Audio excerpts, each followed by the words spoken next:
as you might be aware, the Battcave JOK3R-R is now out and is now eligible for the Mini Masters. But as well as that release, there was also the conversion kits that came out. So I've got the conversion kit here, and today we're going to convert the OG Joker into the JOK3R-R. Now, there are two conversion kits available. Conversion Bundle 1 is for you if you've not upgraded your battery brace from the original.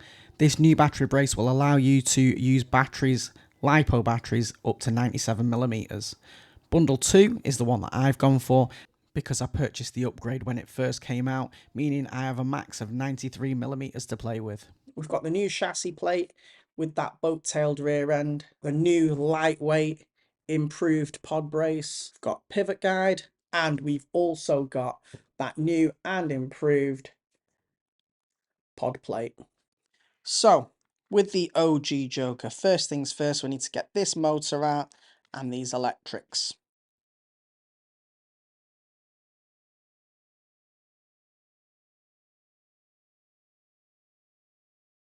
I'm going to leave the motor plate on and everything attached because this is going to go back in. So I'm going to take all this out as one to save me a little bit of time. Unscrewed the posts, which is going to release our front servo mount. So now in one we've got the servo, the front mounted servo, and all my electrics still together. So the rear body mount and diffuser, I'll just take them out of there.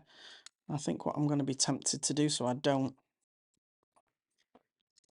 place any screws back in the wrong places, is just pop them back in. With this front bumper, I'm going to go back to the original smaller one rather than the fat body, see how I get on with that. And I think as well, at the minute, I'm running 5-1 A-arm geometry. I might go to 2-0 to match up with the other kit. Let's get these battery braces off.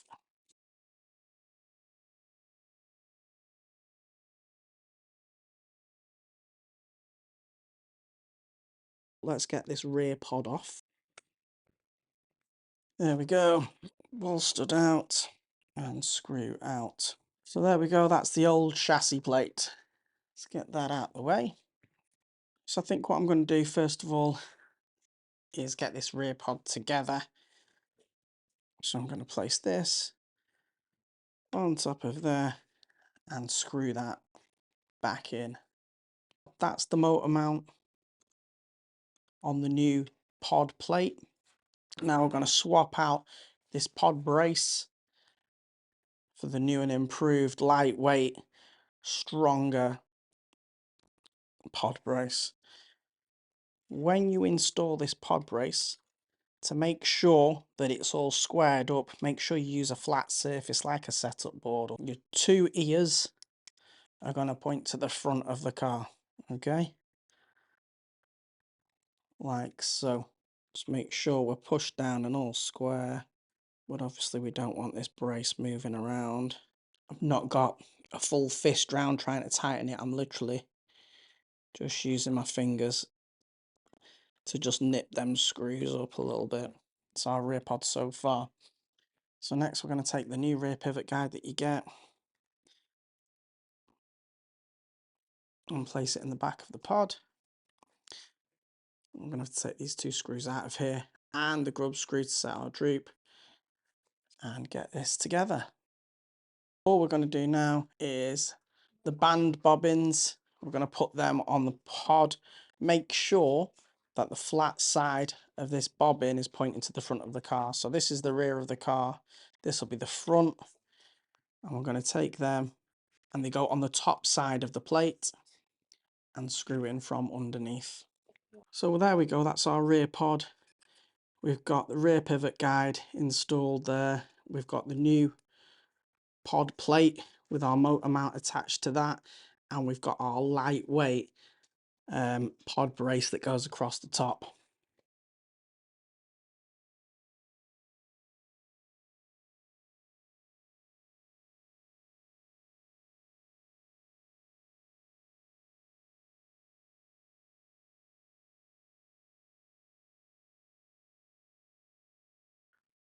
So we're going to move the A-arms across now. I'm going to move to a 2-0 geometry A-arm. I do have some of these built up just in the box with the steering limiter and the kingpin post on.